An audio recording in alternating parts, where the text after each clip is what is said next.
කිංච භික්කවේ වේදනං වදේත මහණ මේ වේදනාව කියන්නේ මොකද්ද? වේදය තීති කෝ භික්කවේ තස්මා වේදනාති.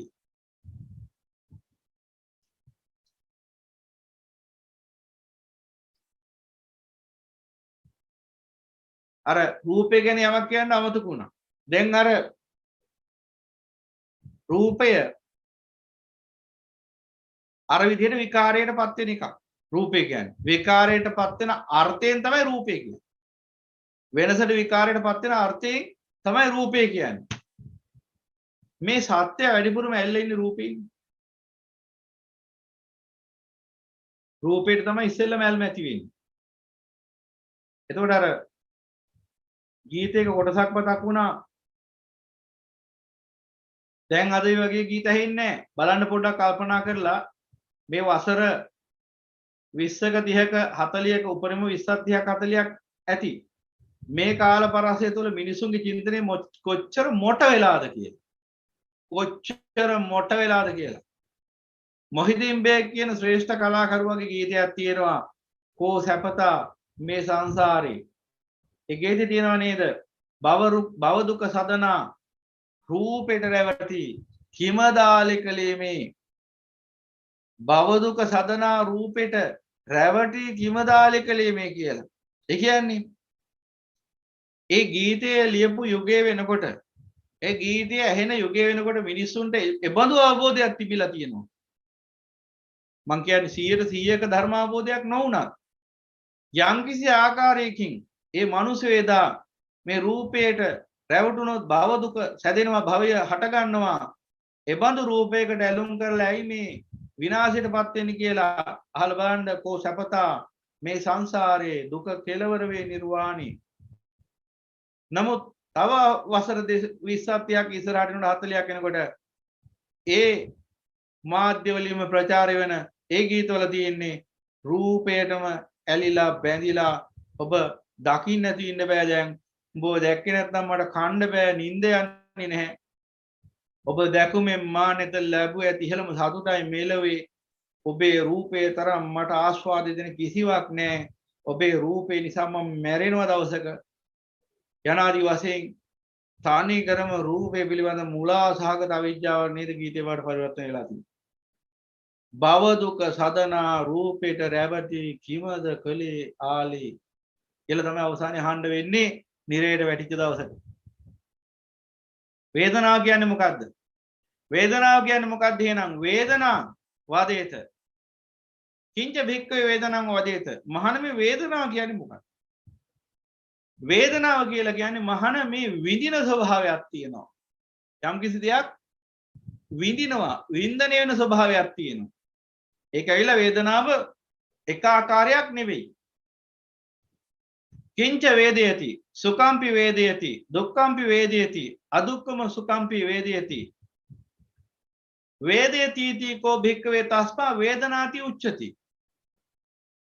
සැපය විඳිනවා දුක විඳිනවා අදුක්ඛම සුඛය විඳිනවා සැප වේදනා විඳිනවා දුක් වේදනා සැප වේදනා දුක් වේදනා දුක්ඛම සුඛ වේදනා යනාදී වශයෙන් වේදනාව තුන් ආකාරයකින් යුක්තයි සැපේ කියලා එකක් විඳිනවා දුක කියලා එකක් විඳිනවා අදුක්ඛම සුඛ හේවත් උපේක්ෂා ස්වභාවයක් විඳිනවා එහෙනම් මෙන්න මේ විඳීමට කියනවා වේදනාව කියලා විඳින ස්වභාවය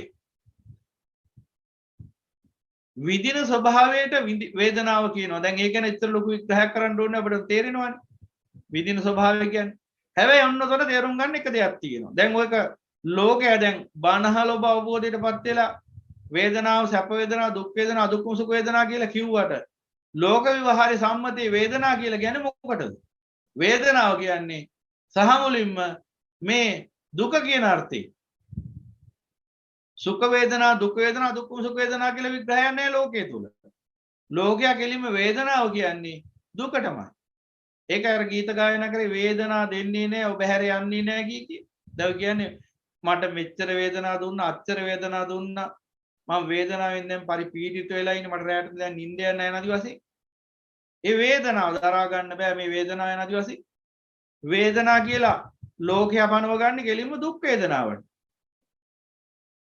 ඒ නිසා තමයි සතර සතිපට්ඨානය පිළිබඳ අවබෝධයෙන් තොරව වේදනානුපස්සනාව වඩන්න ගියාම අතන රිදෙනවා මෙතන රිදෙනවා කොන්ද රිදෙනවා ඔළුව රිදෙනවා යන ආදි වශයෙන් රිදෙන තැන ඒ වේදනාවටපත් වෙච්ච තැන සිහිය පිහිටුවගෙන ඉන්න කියයි. අර වේදනාව දෙන්නේ නැහැ ඔබ හැරමා යන්නේ නැහැ කිව් එකට වඩා වැඩි දෙයක් එතන වෙලා තියෙනවා. නුවණින් කල්පනා කරලා බලන්න. ඒ ගීතේ ගායනා කරන ඒ ගායකයා හොය ඒ පිරිසයි අර භාවනා වඩන පිරිසයි අතර කිසි වෙනසක් නැහැ. මොකද දෙන්නම හිතන් ඉන්නේ එකම දෙයක්. වේදනාව කියලා කියන්නේ මේ දුක් වේදනාවට තමයි වුන් වේදනාව කියන්නේ. හැබැයි බුදු පියාණන් වහන්සේ වේදනාව තුන් ආකාරයකට පනවනවා. දුක්ඛ වේදනා, සුඛ වේදනා, දුක්ඛ වේදනා, අදුක්ඛ සුඛ වේදනා කියලා. ඒ තුන සම්පස්සයෙන් හටගන්නේ. රාග සම්පස්සයෙන් සුඛ වේදනා, ද්වේෂ සම්පස්සයෙන් දුක් වේදනා, මොහ සම්පස්සයෙන් අදුක්ඛ සුඛ වේදනා යන දි වශයෙන්. එහෙනම් වේදනාව ඒ ආකාරයෙන් දත යුතුයි. ඉතින් වේදනාව ගැන මීට ඉස්සෙල්ලා වේදනානුපස්සනාවේදී සාකච්ඡා කරපු නිසා එතනින් එහාට මම ඊට වඩා කියන්න යන්නේ නැහැ. කිංච භික්ඛවේ සංඥං වදේත මහණවේ සංඥාව කියන්නේ මොකක්ද? අන්න ඒක ගැන නම් යමක් දැනගන්න ඕන විශේෂයෙන්. කිංච භික්ඛවේ සංඥං වදේත මහණමේ සංඥාව කියලා කියන්නේ මොකක්ද? සංජානනාති කෝ භික්ඛවේ තස්මා සංඥාති. කිංච සංජානාති කිංච සංජානාති නීලම්පි සංජානාති පීතකම්පි සංජානාති ලෝහිතකම්පි සංජානාති ඕදාතකම්පි සංජානාති සංජානාති තීකෝ භික්කවේ තස්මා සංඥාති උච්චති යනාදි වශයෙන් ඔන්න මම ඉස්සෙල්ලාම අර මුල අනුතුරෙන් ගෙව්වේ ඒකයි. දැන් මෙතන තියෙනවා මොකද්ද සංඥාව කියන්නේ? සංඥාව කියන්නේ මහන හඳුනා ගැනීමටයි. සංඥාව කියන්නේ හඳුනා ගැනීමටයි. මොනවද හඳුනාගන්නේ? මේ නිල් පාට කියලා හඳුනා ගන්නවා. මේ කොළ පාට කියලා හඳුනා කහ පාට කියලා කොළ පාට කියලා හඳුනා ගන්නවා. නිල් පාට කියලා හඳුනා කහ පාට කියලා හඳුනා ගන්නවා. ඊට පස්සේ මේක රතු පාට කියලා හඳුනා ගන්නවා. ඊළඟට මේක සුදු පාට කියලා හඳුනා ගන්නවා. මෙන්න මේ විදිහට නිල් පාට කහ පාට රතු පාට සුදු පාට යන ආදී වශයෙන් හඳුනා ගන්නවා. සංජානාතිතිකෝ භික්ඛවේ තස්මා සංඥාති උච්චති. ඕක කොහොම ගත්තොත් එහෙම කොහොමද වෙන්නේ? කාට හරි කියන්න පුළුවන් සංඥාව කියලා කියන්නේ මොකක්ද ඇහුවොත් එහෙම ඔබේ පංච උපාදානස්කන්ධයට අදාළව සංඥා කියන්නේ මොකද්ද? නිල් පාට කියලා අඳුර ගන්න එක. කොළ පාට කියලා අඳුර ගන්න එක. කහ පාට කියලා අඳුර ගන්න එක. රතු පාට කියලා අඳුර ගන්න එක. සුදු පාට කියලා අඳුර ගන්න එක. ඒකට තමයි බුදු පියාණන් සංඥාව කියන්නේ. කියලා ගන්න. අර එහෙම කිව්වොත්. ඒක නෙමෙයි මේ කියන්නේ. මේ උදාහරණයක් කියන්නේ. දැන් මේ උදාහරණය ඇසුරෙන් අපි තේරුම් ගන්න ඕනේ. යමක පවතින ලක්ෂණ වෙන් කළා හඳුන ගන්නකොට ආරම්මන විඥානන ලක්ෂණං චිත්තං අරමුණක් වෙන් කළා දැන ගැනීමටයි චිත්තය කියලා කියන්නේ. එහෙනම් චිත්තය සකස් වෙන්න නම් එතන සකස් වෙන්න උන ඊට කලින් ඒ කියන්නේ විඥානය සකස් වෙන්න නම් ඊට කලින් පියවර 4ක් යන්න ඕන. රූප වේදනා සංඥා සංකාර කියලා. එහෙනම් අර රූප කිව්වේ අර විකාර ස්වરૂපයෙන් සකස් වන්නා වූ යම් ප්‍රපංච ධර්මයක් ඇද්දේ ස්පර්ශ වෙන. එතකොට වේදනාව හට ගන්නවා. ඒ වේදනාව කියන්නේ අර කිව්ව සුඛ දුක අදුක්ඛම සුඛ යනාදි වශයෙන්. ඒ වේදනාව නිසා හඳුනා ගැනීමක් වෙනවා. කෙබඳු හඳුනා ගැනීමක්ද මේ? කෙබඳු විදීමක්ද මෙතන මේ සිද්ධ වුනේ කියලා. අන්නේ අනුසාරයෙන් හඳුනා ගැනීමට මේ සංඥා කියලා කියන්නේ. එතකොට තමයි අර දැන් ඇහැට රූපයක් ගැටුණා නම් දැන් මේ කියලා තියෙන රූප ගැන විතරයිනේ බලන්නකො. දැන් මෙතන ශබ්ද ගැන නැහැ. ගන්ධ ගැන නැහැ, රස ගැන නැහැ, ස්පර්ශ ගැන නැහැ, අදහස් ගැන නැහැ. දැන් උතන මේ කිව්වේ නීලකම්පි, පීතකම්පි, ලෝහිතකම්පි, ඕදාතකම්පි අනාදී වශයෙන් මේ වර්ණ හතරක් ගැන විතරයි මෙතන පැහැදිලි කරේ. දැන් මෙතනින් එහාට අපි ගැඹුරට හිතන්න එපා. ওই රූප ගැන විතරයිනේ ওই විදිහට දැන් රූප වර්ණ වශයෙන් හඳුනා ගැනීම සංඥා කියන කොටසටයි තියෙන්නේ. හැඩතල වශයෙන් හඳුනා ගැනීම සංඥා කියන කොටසටයි තියෙන්නේ. ඊළඟට ශබ්දත් එහෙමයි. ගන්ධත් එහෙමයි රසත් එහෙමයි. දැන් යම්කිසි ආකාරයකින් විඥාණයෙන් එක දැනගන්න නම් විඥාණය කියන්නේ අවසාන ඵලය දැන ගැනීම. දැන ගැනීම සකස් වෙන්නේ ඔන්න ඔය සංඥා සංකාර කියන අවස්ථාවේදී. දැන් වේදනාව හඳුනා ගන්න ඕන. හඳුනාගත් එක තමයි සිත ඇතුලේ ප්‍රතිනිර්මාණය වෙන්නේ.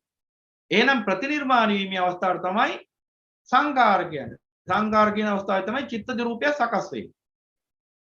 එහෙනම් අර රූප කියන විකාර රූපය විකාරය විකාරය ස්පර්ශ වුණාම වේදනාව හට ගන්නවා. රූපේ ස්පර්ශ වුණාම වේදනාව හට ගන්නවා. දැන් රූපේ කිව්වම දන්නවනේ. 820 ආකාර රූප. ඒ රූපත් 11 ආකාරයකින් නැවත විග්‍රහ වෙනවා. දැන් රූපේ කිව්වම ආයි ඇහැට පෙනෙන රූපය කියලා ගන්න එපා අමුවේ. රූප කිව්වම අර දැන් පැහැදිලි කරානේ. රූප ඔක්කොම 820 ආකාරයෙන්ම රූප තමයි. ඉතින් එතකොට මෙන්න මේ රූප විකාරය නැත්නම් විකාර රූපය එහෙම නැත්නම් විකාරය වෙනස ස්පර්ශ වුණාම එතන හට ගන්නවා වේදනාව විඳීම. ඒ වේදනාව හඳුන ගන්නවා සිත විසින්. ඒ තමයි සංඥාව. ඒ හඳුනගත්තා වූ ස්වභාවය ප්‍රතිනිර්මාණය කරනවා සිත ඇතුලේ. ඒ තමයි සංඛාරය. චිත්තජ රූපය කියන අවස්ථාවට. ඊට පස්සේ ඒ චිත්තජ රූපය තමයි සිත විසින් දකින්නේ. ඒකට කියනවා විඥාන. එහෙනම් සිත දැක්කේ සිත විසින්ම සංඛාර කියන අවස්ථාවේ සකස් කරපු රූපය. එහෙනම් ඔන්න ඔය සංඛාර කියන අවස්ථාවේ තමයි සංඛාර සංස්කරණය කරන අවස්ථාව. ඒකේ සිතට අවශ්‍ය පරිද්දෙන් වාසි සහගත අන්දමින් සිත ඇතුළෙම ගොඩනගාගෙන ඉන්න තෘෂ්ණාවෙන් නිර්මාණය කරගෙන ඉන්න සත්‍යය මූලාවටපත් කරගන්න ඕන අවස්ථාව. සිතට පුළුවන් දැන් අර විකාරය Tamanට අවශ්‍ය පරිද්දෙන් නිර්මාණය කරලා පෙන්වන්න අසුභ විකාරය හෙවත් අසුභ රූපය සුභ විකාරයක් හා සුභ රූපයක් වශයෙන් නිර්මාණය කරලා පෙන්වීමේ හැකියාව සිතට තියෙනවා. ඒ අවස්ථාවට තමයි කියන්නේ සංඛාර කියලා අபிසංඛාර කියලා. මේ අවස්ථාවේදී මොකද කරන්නේ? රාගෙන් තමයි අවස්ථාව යෙදෙන්නේ. ද්වේෂයෙන් මෝහයෙන් රවට්ටන්න බෑ. එහෙනම් ද්වේෂයෙන් මෝහයෙන් රවට්ටන අවස්ථා දෙකක් තියෙනවා. නමුත් සාකල්යෙන් රවට්ටන්නේ රාගයෙන්. සෑම විටම. එහෙනම් අර අසුභ විකාරය සුභ විකාරයක් බවට පරිවර්තනය කළ සිත විසින් ප්‍රතිනිර්මාණය කළ පෙනෙන මොහොත චිත්තජ රූපයයි. ඒ චිත්තජ රූපයේ තන ක්‍රියාවලියට කියන සංඛාර කියලා අபிසංඛාර කියලා. එහෙනම් එතනදී හදන රූපය තමයි සිත විසින් දකින්නේ. ඒ දැකීමට කියනවා ඒ දැකීම තුළින් හඳුනා දැන ගැනීමට කියනවා විඥානීය කියලා. එහෙනම් පින්වතුනි දැන් අපි ඔය සංඥා ගැන කතා කරමින් ඉන්නේ. එහෙනම් ඔය සංඥා කියන අවස්ථාවේදී හඳුනා ගන්න ඕන දැන් චිත්තජ රූපේ හැදෙන්න නම් හිත ඇතුලේ හඳුනා ගන්න ඕන ඉස්සෙල්ලා මේ මොකද්ද කියලා. ඒ වර්ණ වශයෙන් හරි දිගපල්ල වශයෙන් හරි එහි තියෙන ලක්ෂණ වශයෙන් හඳුනා ගන්න. අන ලක්ෂණ වශයෙන් හඳුනා ගැනීමට තමයි සංඥා කියන්නේ. ලක්ෂණ වශයෙන් හඳුනා ගන්න ඕන ඉස්සෙල්ලා. දැන් මෙතනදී මෙන්න මේ වචනයක් තියෙනවා සංජානනීය කියලා. සංජානනීය කියන්නේ මෙන්න මේ හඳුනා ගැනීම. මේ හඳුනා ගැනීම කියන එක පුද්ගලයාගෙන් පුද්ගලයාට වෙන් වෙනවා. ඔන්නෝක වැදගත් තැන. සංජානනීය කියන එකත් එක්ක බද්ධ වෙලා තියෙන ඒ රටක ඒ සමාජයේ සංස්කෘතියක තියෙන චින්තනය. ගැඹුරු තැනක් ඕකේ තියෙනවා. තේරුම් ගන්න. ඒ කියන්නේ දැන් සංජානනයේ රටකින් රටකට සමාජයෙන් සමාජයට සංස්කෘතියට වෙනස්.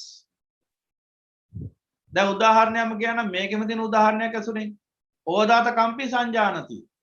ඔන්න බලන්න. දැන් සුදු පාට කියන වර්ණය අපි ලංකාව ගමු. පෙරදිග ජාතීන් අතරින් විශේෂයෙන් ලංකාව ගමු. ලංකාව කියන රටක් ලංකාවේ ඉන්න මිනිස්සු මේ ලංකා සංස්කෘතියේ මිනිස්සු බෞද්ධ සංස්කෘතිය විශේෂයෙන් ඉන්න මිනිස්සුයි විදේශික රටක ඉන්න මිනිස්සුයි මේ සුදු පාට කෙනෙක් කොහොමද හඳුනගන්නේ? ඊළඟට කළු පාට කියලා වර්ණයක් තියෙනවා. කළු පාට කියන එක ඒ විදේශීය රටවල මිනිස්සුයි මේ ලංකාවේ මිනිස්සුයි කොහොමද හඳුනගන්නේ? අන්න එක වෙනසක් තියෙනවා. දැන් උදාහරණයක් ගමුකෝ. දැන් ලංකාවේ මිනිස්සෙට සුදු පාට කියන වර්ණය බෞද්ධ මිනිස්සෙට සුදු පාට කියන වර්ණය දැක්කම සංජානනය වෙන්නේ මොකක්ද? පාරිශුද්ධත්වය, පිරිසිදු භාවය. කළු පාට කියන වර්ණය දැක්කම නියෝජනය වෙන්නේ හැමතිස්සෙම කෙලෙස්. මොකද කන්න සුක්ක යනාදි වශයෙන් කළු සුදු යනාදි වශයෙන් අපේ මේ ජනවහරෙම උතුම් වූ ධර්මය ඇසුරෙන් ගොඩනැගිච්ච චින්තන රටාවක් තියෙනවා. ඒ චින්තන රටාවේ සුදු කළු කියලා කියන්නේ මේ පින් සහ පව්. සුදු කියන්නේ පින්. කළු කියන්නේ පව්. එහෙම තමයි අරන් තියෙන්නේ. කළු චරිත සුදු චරිත යනාදි වශයෙන් වෙන් කරගන්නේ අර්ථයෙන්. එහෙනම් සුදු වර්ණයෙන් සංජානනය වෙන්නේ ලාංකික බෞද්ධයන්ට පිරිසිදු භාවය. ඒ නිසා ඒ පන්සල් යනකොට සුදු ඇඳගෙන ඉන්නේ. පාරිශුද්ධ ලක්ෂණي පෙන්වන්න. එතකොට කවදාවත් ලංකාවේ බෞද්ධයෙක් කළු ඇඳගෙන පන්සල් එන්නේ නැහැ. තනිකරම කළු ඇඳගෙන එන්නේ නැහැ.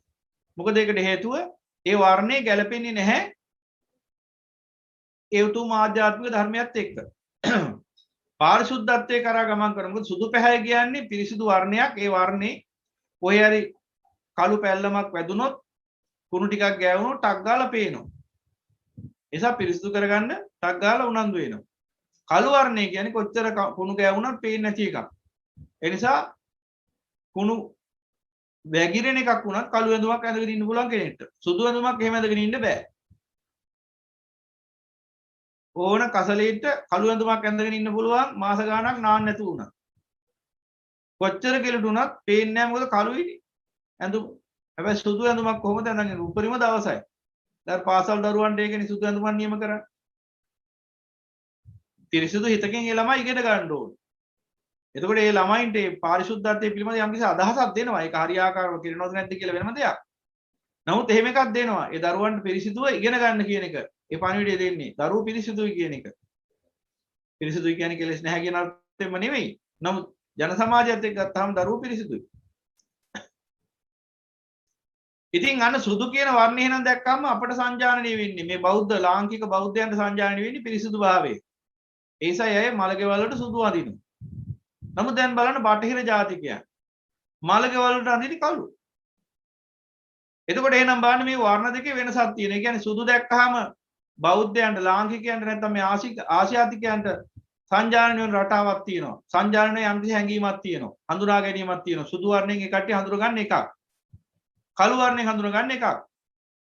මම දන්න විදිහට අහලා දැකලා තියෙන විදිහට ක්‍රිස්තියානි ඒ ජනතාව යම්කිසි මරණයක් හංගවන්නේ කළු කොඩියක් දාලා.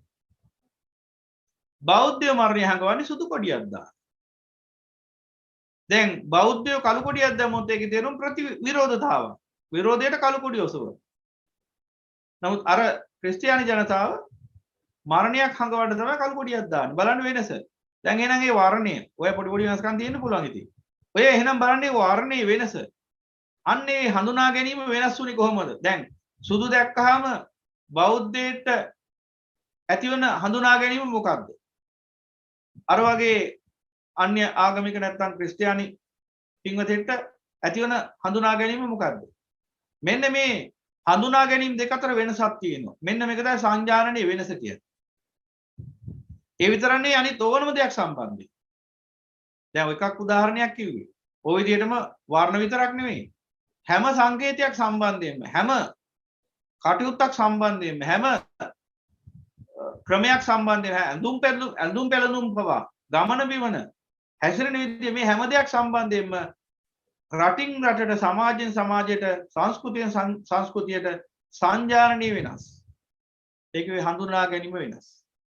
එහෙනම් ඊට අනුකූලව තමයි එතනින් එහාට සංකාරයි විඥානය සකස් වෙන්නේ. දැන් ওই සංජානනය ගැන කිව්වහම තවත් දෙයක් මතක් කරන්න ඕනේ. මේ භාෂාව කියලා එකක් තියෙනවා. භාෂාව. භාෂාවට කියන්නේ ද්විතීක සංඥා පද්ධතිය කියලා. ඒකේ භාෂාව කියලා කියන්නේ කල්තියාම යම්කිසි සංඥා පද්ධතියක් ඇතුළත් කරලා සිතට ඒ අනුසාරයෙන් අදහස් ප්‍රතිනිර්මාණය කිරීමේ වැඩපිළිවෙලකට. ඒකට තමයි භාෂාව කියන්නේ. අන්නේ සංජානනය ඇති කරන තමයි අපි මේ අක්ෂර කියලා જાතියක් පාවිච්චි කරන්නේ. අර කුඩා දරුවට අපි කියලා දෙනවා. මේ පුතේ ආයන්න. මේ ආයන්න. මේ අයන්න. මේ ඈයන්න. කියන්න යන ආදි වශයෙන්. එතකොට ඒ දරුවා ඊට ඉස්සෙල්ලා එහෙම එකක් දැනගෙන ඉන්නේ නැහැ. එතකොට ඒ දරුවට එහෙම කරනවා. ඊට පස්සේ පිට රටක අපි හිතමු විදේශික රටක දරුවෙන්ට A B C D කියලා දෙනවා. දෙමළ දරුවෙන්ට ඒ විදිහට කියලා දෙනවා. එතකොට ඒ අක්ෂරයත් එක්ක යම්කිසි හඳුනා ගැනීමක් ඒ දරුවට සිද්ධ වෙනවා. ඒ අක්ෂරය තුලින් යම් ශබ්දයක් මතුවෙනවා. ඒ ශබ්දයෙන් මෙන්න මේ අර්ථයයි මේ මතු කරන්නේ කියලා දෙනවා. මේ අක්ෂර තුන එකතු වුණාම මෙහෙම අම්මා වෙනවා. අම්මා කියන්නේ මෙන්න මේ කෙනාටයි. මේ විදිහට අකුරු කියලා දෙනවා. අපි අකුරු කියවන්නේ. මේ මොකද කරන්නේ? මේ කරන්නේ යම්කිසි සංඥා පද්ධතියක් අපි ඒ දරුවාගේ සිතට ඇතුල් කරනවා. ඒකට තමයි භාෂාව උගන්වනවා කියන්නේ. ඊට පස්සේ මොකද වෙන්නේ? ක්‍රමානුකූලව මේ ද්විතීක සංඥා පද්ධතිය ඒ දරුවත් එක්කම වැඩෙනවා. වැඩෙනකොට මොකද වෙන්නේ? ඒ හැඩතල දකින්නකොටම මේ අයන්නෙන් හංගවන්නේ මෙන්න මේ ශබ්දය. මේ ශබ්දයෙන් මෙන්න මෙහෙම අර්ථයක් නියෝජනය වෙන්නේ. මේ ශබ්ද ටික එකතු කරාම මෙන්න මෙතන මෙහෙම අදහසක් ගම්ම්‍ය වෙන්නේ. යනාදි වශයෙන් නියෝජනය කර ගැනීමේ හැකියාවක් ඇති වෙනවා සිත ඇතුළේ. මෙන්න මේක තමයි මේ භාෂාව කියලා කියන්නේ. අන්න අර අක්ෂර වලට ඒ පද ව්‍යංජන සහිත අක්ෂර වලට ඒ භාෂාවේ තියෙන මෙවලම් වලට උපාංග වලට අපි කියන සංඥාකාරක. ඒ මෙවලම් ආශ්‍රයෙන් එහෙම නැත්නම් ඒ අක්ෂර ආශ්‍රයෙන් ඒ ව්‍යංජන ආශ්‍රයෙන් ඒ පද ආශ්‍රයෙන් නියෝජනය වන අර්ථයට කියන සංඥාකෘත කියලා. එහෙනම් ඔන්න ඔය සංඥා කියනක ඇසුරෙන් දැනගන්න ඕන වැදගත් දෙයක් මේ පෙන්ලා දුන්නේ. එහෙනම් භාෂාව සකස් වෙන්නේ කොහොමයි? එහෙනම් ඕනම කෙනෙක්ට ඕනම භාෂාවක් ඉගෙන ගන්න පුළුවන් ඊට අදාළ අන්න අර ඒ ද්විතීක සංඥා ටික. ඒ කියන්නේ මෙන්න මේ අදහස නියෝජනය කරන හැඩතලයයි මේ මෙන්න මේ අකුරෙන් මේ පදේ නිර්මාණය වෙන්නේ කියලා කියලා දුන්නාම ඒක ධාරණය වුණොත් අන්නේ භාෂා හැකියාව එයාට පිහිටෙනවා. ඕනම භාෂාවක් කොහොමයි. ඉතින් එහෙනම් ওই ද්විතීක සංඥා පද්ධතිය කියලා කියන අපි මේ කතා කරන අපි මේ පරිහරණය කරන භාෂාවකට. හැබැයි මතක තියාගන්න ඕනේ යම. භාෂාව කුමක් වුණත් භාෂාව කුමක් වුණත් සංජානනීය පවතින යම්කිසි සමානාත්මතාවක. ඒ තමයි දැන් අපි හිතමුකෝ හැබැයි ඒකත් අර සංස්කෘතියට වෙනස් වෙනවා. ඒකෙත් වෙනස මම කියවනේ සංජානනීය වෙනසකුත් තියෙනවා. ඒ වගේම සමානුපාතික භාවයකුත් තියෙනවා. දැන් උදාහරණයක් ගත්තොත් දැන් අම්මා කියලා කෙනෙක් ඉන්නවා. අම්මා කියන පදය එක එක භාෂාවලින් එක එක විදිහට කියන්න පුළුවන්. සිංහලෙන් එක විදිහක්, ඉංග්‍රීසියෙන් තව විදිහක්, දෙමළෙන් තව විදිහක්, හින්දියෙන් තව විදිහක්, අරාබ් භාෂාවෙන් තව විදිහක් එහෙම. කුමන භාෂාවෙන් අම්මා කිව්වා සංජානනය වෙන්නේ එකම අර්ථයක්. ඒ අර්ථයේ අඩු වැඩිකම් ඇති වෙන්න පුළුවන් ඒ ජන සමාජයේ පවතින සංස්කෘතියට අනුකූලව. උදාහරණයක් ගත්තොත් දැන් ශිෂ්ටාචාර සමාජයක ඒ කියන්නේ මිනිස්සු යහපත් වූ ආකාරයෙන් යම්කිසි දියුණු ගතිසිරිත් ඇතුව ජීවත් වෙන සමාජයකයි ගෝත්‍රික සමාජයකයි අම්මා කියනකොට එන සංජානනී පොඩි වෙනසක් ඇති වෙන්න පුළුවන්. ඒකේ වෙනසක් තියෙනවා. ඒ වගේම දැන් බටහිර රටක අම්මා කියනකොට ඒ සංජානන ස්වභාවයයි. ඒ වගේම මේ ආසියාතික රටක අම්මා කියනකොට සංජානන ස්වභාවය අතර වෙනසක් තියෙන්න පුළුවන්. ඒක වෙල සංස්කෘතික වෙනසක්. ඒ ඇරෙන්න යම්කිසි පොදු අර්ථයක් ගම්ම වෙන හැමෝටම පදේ මොක වුණත් ඒ කියන්නේ සංඥාකාරකේ කුමක් වුණත් සංඥාකෘතේ එකයි. ඒ නිසා ලෝකේ විවිධාකාර භාෂා වලින් නමුත් හුවමාරු වෙන්නේ එකම හැඟීම් දැනීම. ඒ නිසා භාෂාව කුමක් වුණත් මිනිසයන්ට පුළුවන්කම ලැබිලා තියෙනවා නිර්වාචික සංනිවේදනයෙන් නමුත් අදහස් හුවමාරු කරගන්න. ඒ නිසා තමයි මේ ලෝක මාධ්‍ය කියලා එකක් නිර්මාණය වෙලා තියෙන්නේ. ඒක නිසා තමයි අපි තේරෙන්නේ නැති භාෂාවල චිත්‍රපටි හරි සින්දු හරි මොනවා හරි තේරෙන්නේ නැති වුණත් ඒව බලන්නේ දකින්නේ අහන්නේ බලන්නේ අය කතා කරන භාෂාවෙම විතරක් නෙවෙයි මේ හඳුනා ගැනීම සිද්ධ වෙන්නේ. ඒකට අදාළ ගොඩාක් සංකේත තියෙනවා. එහෙනම් මෙන්න මේ සංකේත ඇතුලේ පවතින හඳුනා ගැනීමට තමයි කියන්නේ මේ සංජානනය කියලා. ඔන්න ටිකක් ගැඹුරින් එක පැහැදිලි කරලා දුන්නා. දැන් ඒ අනුසාරයෙන් ඔබ හිතන්න ඕනේ. එහෙනම් මේ ලෝකේ හදාගෙන තියෙන මේ සියලුම සංකේත යනු මේ සංඥාව සකස් කරන මාධ්‍ය. අක්ෂර කියන්නේ තියෙන ලෝකේ තියෙන විධිමත්ම සංකේත රටාව. ඒකට අක්ෂර කියන්නේ හෝඩිය කියන්නේ. ඊට අමතරව ගත්තාම තව විවිධාකාර ලකුණු, ලාංඡන, කොඩි. අන්න කොඩිය කියන්නේ සංජානනයක් ඇති කරන්නා වූ වස්තුවක්. දජය. දැන් එක එක රටවල් වලට කොඩි තියෙනවා. ඒවා දකින්නකොටම ඒ අය හඳුන ගන්නවා මේ අපේ රට කියලා. එහෙනම් දැන් ඔය ඔලිම්පික් වගේ උත්සවවලදී ඒ රටේ හැඟීම ඇති කරන්න මිනිස්සු තුලේ සංජානනය ඇති කරන්න මොකද කරන්නේ? එතන ඒ රටේ කොඩිය ඔසවන. එතකොට එයාට මහා අභිමානයක් එක්ක තමන්ගේ රට සිහි වෙලා එහෙම එකක් එනවා. ඉතින් අන්න බලන්න. එහෙනම් සංජානනය දැන් මේ උතුම් වූ චීවරය මේ චීවරයෙන් ඔබට සංජානනය වෙන යම්කිසි අර්ථයක් තියෙනවා. ඒ උත්තරීතර අර්ථය තමයි අරියත් දජය කියලා කිව්වේ ඒකයි. නිවන, ශාන්තිය, සදාතනික විමුක්තිය. එහෙනම් අන්නේ අනුසාරයෙන් ඔබ මේ සංඥා කියන ආකාරය පිළිබඳව තේරුම් ගන්න ඕනේ. දැන් රූපය ගැන තේරුම් ගත්තා, වේදනාව ගැන තේරුම් ගත්තා, ඊළඟ සංඥාව. සංඥාව කියුවේ එහෙනම් ඔය විදිහටම දැන් ඕක තවත් විග්‍රහ කරන්න ගියොත් දැන් සංඥා තවත් ආකාරයකට භාගතුන් වහන්සේ පෙන්වා දෙන අවස්ථා තියෙනවා. රූප සංඥා, ශබ්ද සංඥා, ගන්ධ සංඥා, රස සංඥා, පොට්ටබ්බ සංඥා, ධම්ම සංඥා කිය. ඉතින් ඒ අනුසාරිනුත් සංඥාව කියලා අදහස් කරන සංඥාව කියන්නේ හඳුනා ගැනීමටයි. හඳුනා ගැනීම තුළ තමයි හැඟීම් පහළ වෙන්න ගන්න. ඒ නිසා සංඥාව කියන්නේ හැඟීමටම නමක්. හැඟීමෙන් තමයි හඳුනගන්නේ. ඒ සංඥාව ඇති වෙනකොටම ඒ සංඥාව කියලා කියන්නේ මේ හැඟීමක් තමයි. හැඟීමෙන් තමයි අපි හඳුනගන්නේ. රූපයත් එක්ක වේදනාවක් ඇති වෙනවා. වේදනාවත් එක්කම හැඟීමක් ඇති වෙනවා. ඒ හැඟීම තමයි සංඥා කියලා කියන්නේ. නමුත් ඒ හැඟීම කිව්වහම පොඩක් තේරෙනවා මදි වෙන්න පුළුවන් නිසා තමයි සංජානනය කියන පදයෙන් ඒ අර්ථය පෙන්වන්නේ. ඔය සංජානනය කියන පදේ ඔබට ඇහුනොත් එහෙම කොහෙද හරි ඔබ දැනගන්න මේ සංජානනය කියන්නේ හඳුනා ගැනීමයි. ඒ හඳුනා ගැනීමත් පුද්ගලයාගෙන් පුද්ගලයාට වෙනස් වෙන්න පුළුවන්, විවිධ වෙන්න පුළුවන්. එතකොට දැන් අපි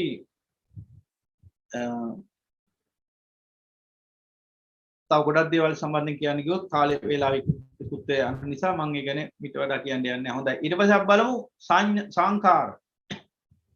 කිංච භික්කවේ සංඛාරයේ වදේත. මහණ මේ සංඛාර කියලා කියන්නේ කුමක්ද?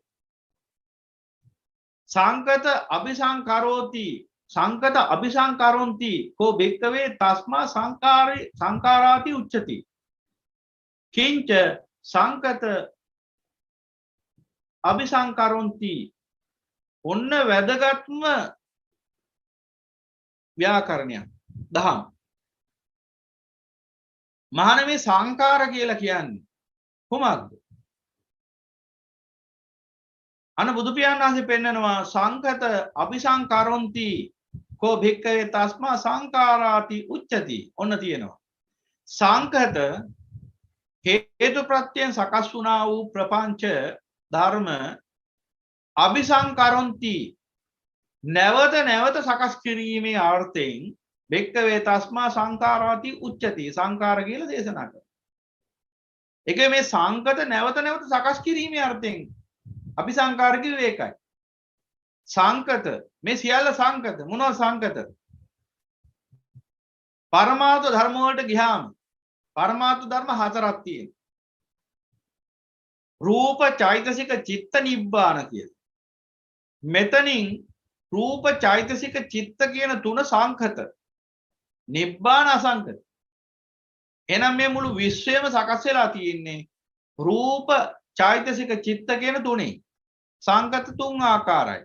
රූප සංකත, චෛතසික සංකත, චිත්ත සංකත. මෙන්න මේ රූප, චෛතසික, චිත්ත ඒක රාශී වෙලා සකස් වෙච්ච සංකත ලෝකයක් තමයි අපිට මේ දකින්න ලැබෙන්නේ. එහෙනම් අපට පේනවා රූප විතරක් සහිත ලෝකයක් පේනවා. රූප ලෝකයක්. ඒ කියන්නේ ජීවයක් නැති රූප තියෙනවා. ඒ වගේම ජීවයක් ඇති රූපක් තියෙනවා. ජීවයක් නැති රූපවල අර විඥාණයට ඇතුළත් නොවන්නා වූ රූප සහිත අජීව රූප සහිත අචේතනික රූප වලින් සකස් වෙච්ච ලෝකයක් තියෙනවා. මේ ගස් කොළන්, ඉරහඳ තාරකා, පර්වත, ජලාශ, කඳු හෙල්, කාන්තාර යනාදී වශයෙන්. ඊළඟට ජීවයක් සහිත රූප තියෙනවා. එදා සචේතනික රූප. ඒ මොනවද? පාන ඇති මිනිස්සු, සත්තු යනාදී වශයෙන්, දෙවියෝ, බ්‍රහ්මයන් ආදී වශයෙන්, ප්‍රේතයෝ, නිරසතු, සතර අපාගත සතු මේ ආදී වශයෙන්. එහෙනම් මෙන්න මේ සංකත, මෙන්න මේ කිව්ව සියලු සංකත. මෙතන රූප තියෙනවා, චෛතසික තියෙනවා, චිත්ත තියෙනවා. ඔය කිව්ව සියල්ල ඇති සංකතවල.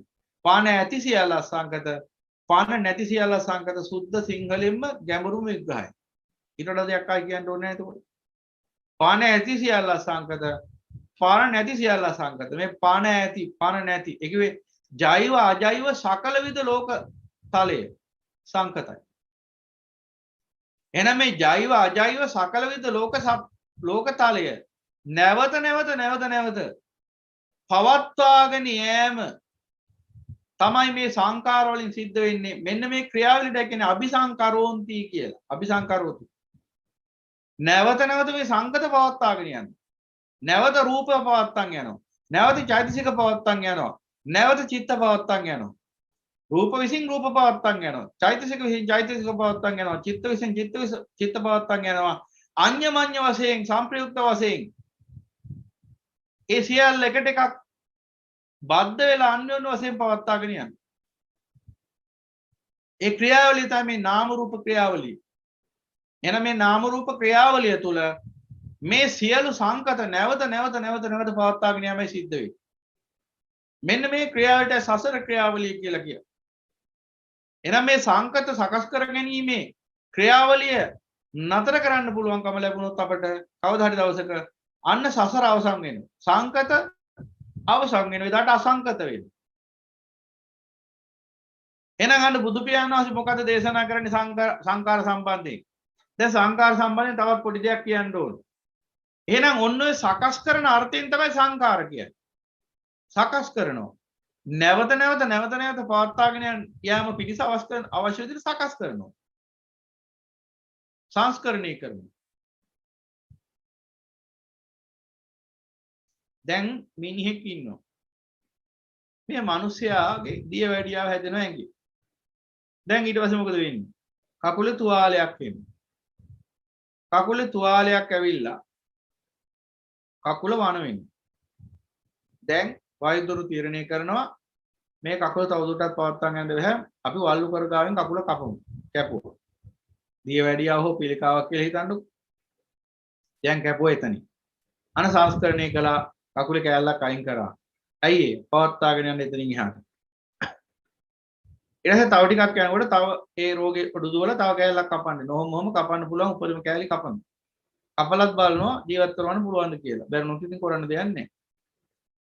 මේ විදිහට අපි මේ උදාහරණයක් මේ විදිහට අපි ජීවිතේ බලන්න අරගෙන නෝනින් කල්පනා කරලා මෙන්න මේ කියන සංකරණීය නිවේද මේ සංස්කරණීය නිවේද කරන්න කියලා.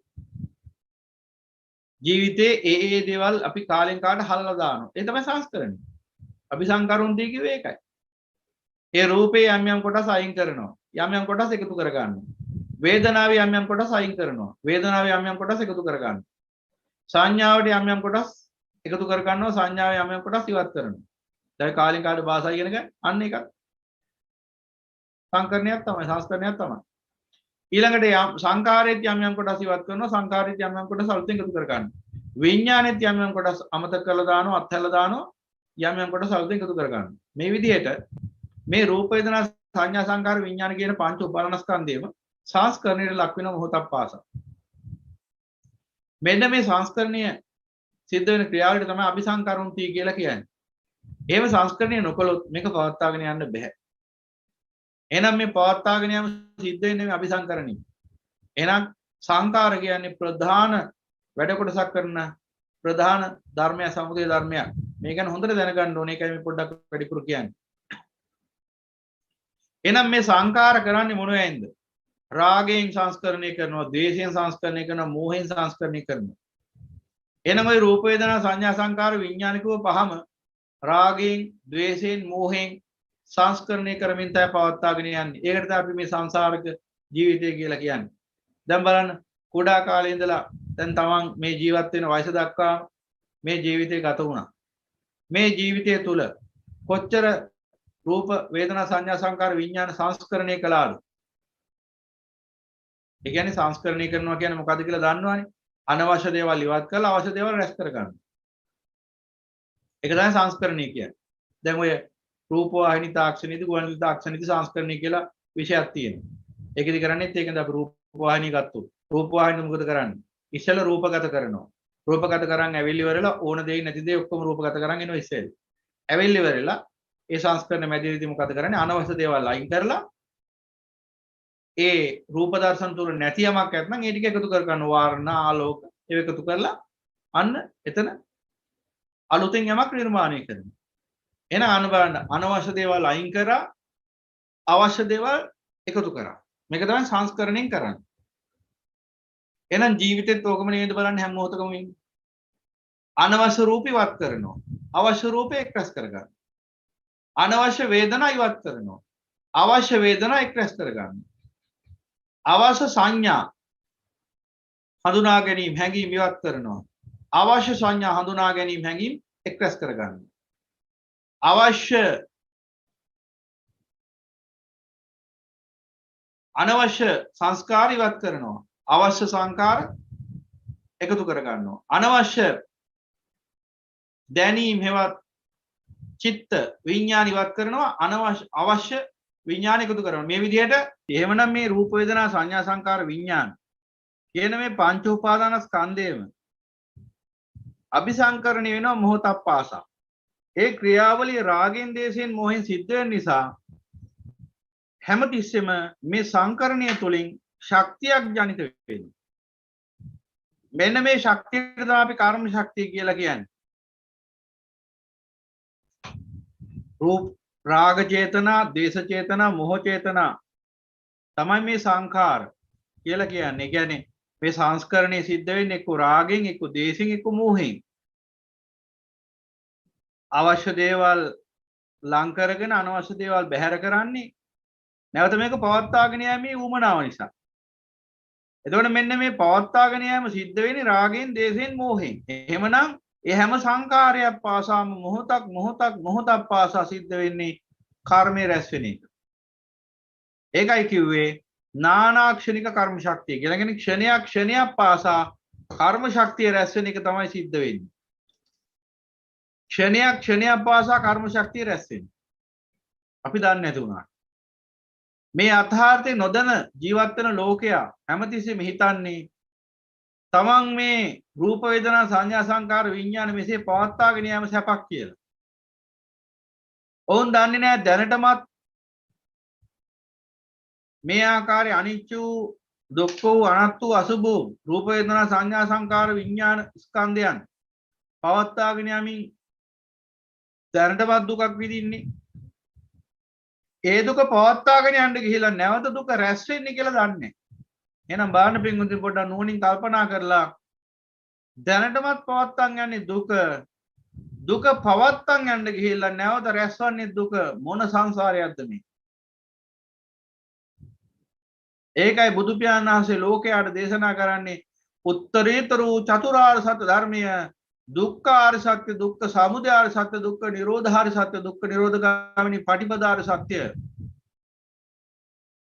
දැනටවත් මේ පවත්තන් යන්නේ රූප වේදනා සංඥා සංකාර විඥාන වශයෙන් දුක. කුමක් හේඳයක්? ඒ සියල්ල අනිච්ච නිසා, ඒ සියල්ල අනාත්ම නිසා.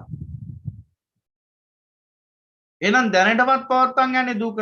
ඒ දුක පවත්තන් යන්න ගිහිල්ලා නැවත සකස් වෙන්නේ දුක. දුකෙන්ම දුක කොට නැගෙනවා. එහෙනම් සංසාරේ පුරා දුක යන වචන විතරයි ඇහෙන්නේ. ඒකයි බුදු පියාණන් වහන්සේ දේශනා කළේ අනමතග්ගයන් භික්කවේ සංසාරෝ පුබ්බා කෝටින පඤ්ඤායති අවිජ්ජා නීවරණානං සත්තානං තණ්හා සංයෝජනානං සංධාවතං සංසාරතං එවං දීඝරත්තං ඕ භික්කවේ දුක්ඛං පච්චන භූතං තිබ්බං පච්චන භූතං ව්‍යාසනං පච්චන භූතං. මහාන මේ අග්‍රයක් මුල් කෙලවරක් පේන්නේ නැති මේ සංසාරේ මේ සත්‍යය අවිජ්ජා නීවරණෙන් තණ්හා සංයෝජනෙන් වෙලිලා මේ සංසාරේ පුරා ධාවනයේ ගිලේ දුවගෙන ආවේ මුලාවටපත් වෙලයි. සැප තියනවා කියලා හිතාගෙන දුක පස්සේ ඉලහු බැඳගෙන ආවේ.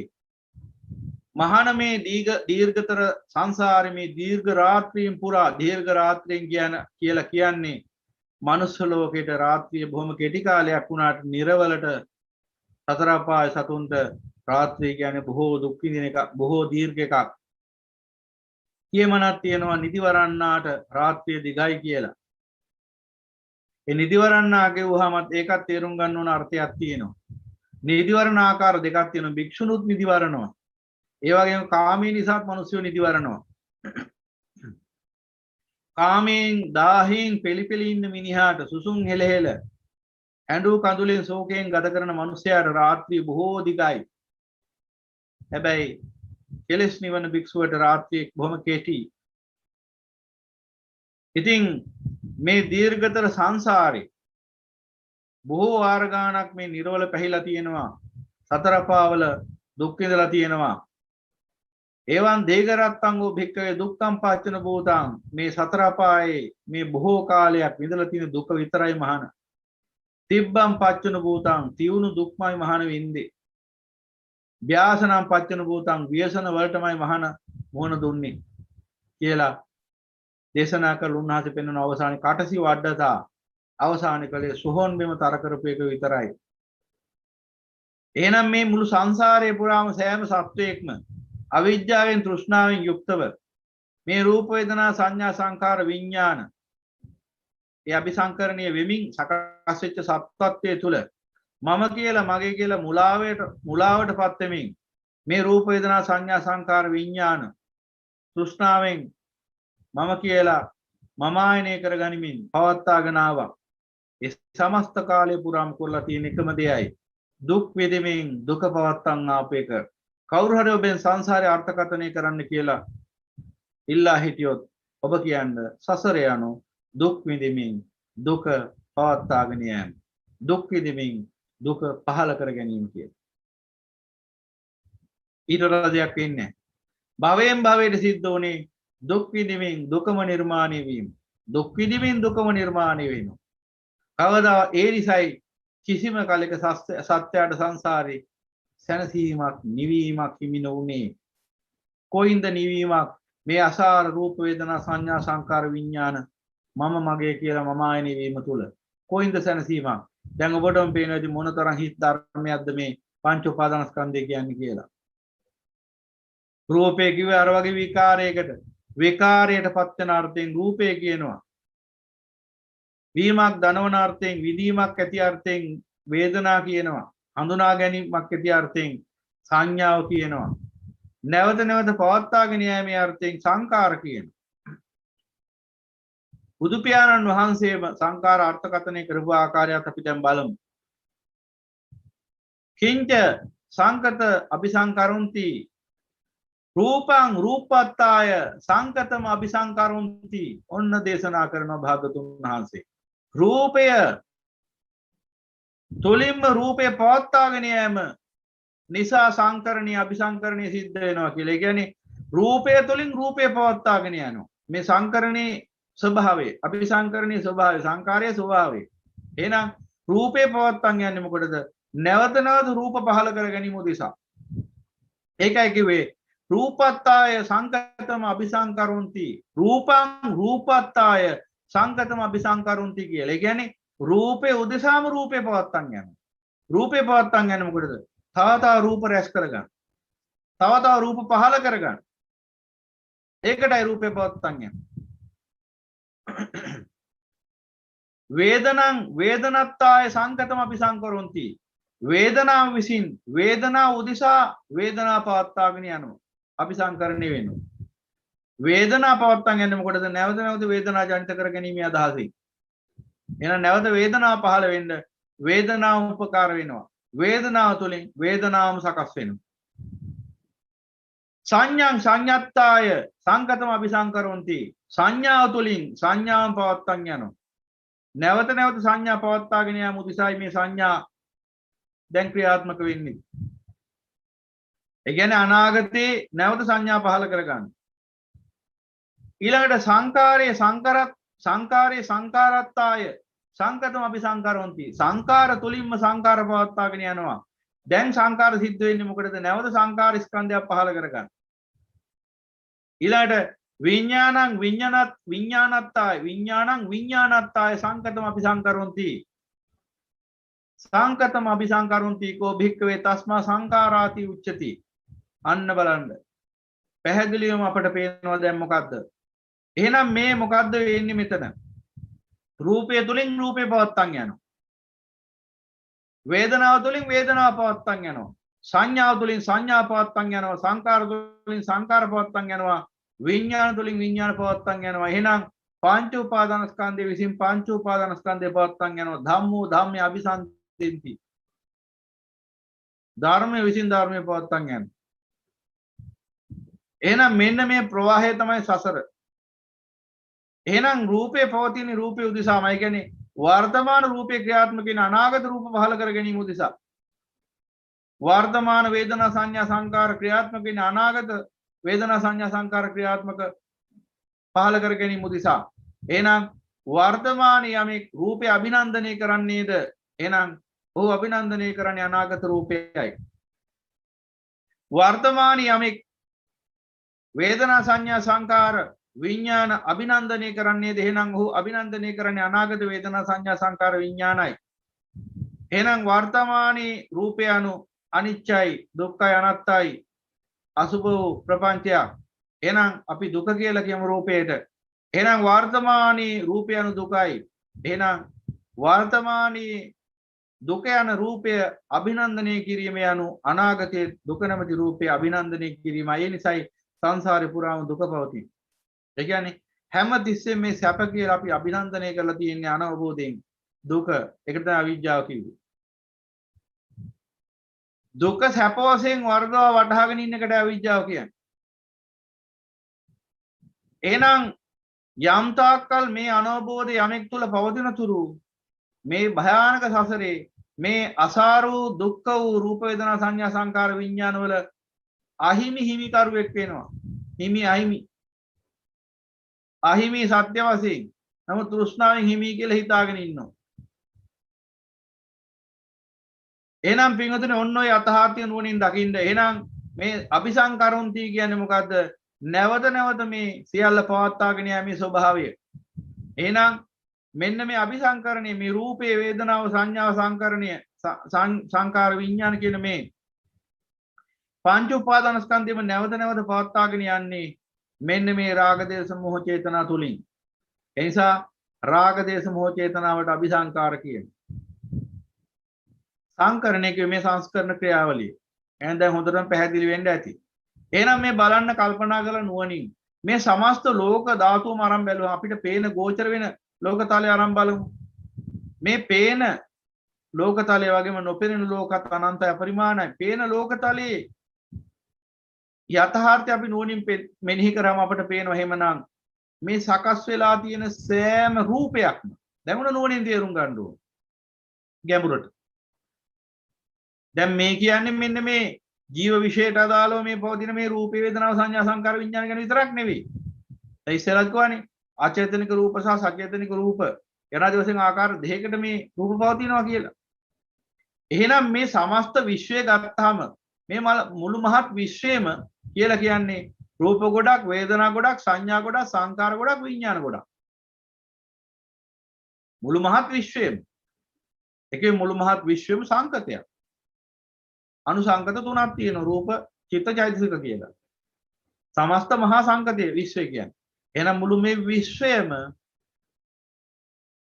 සංකතයක්.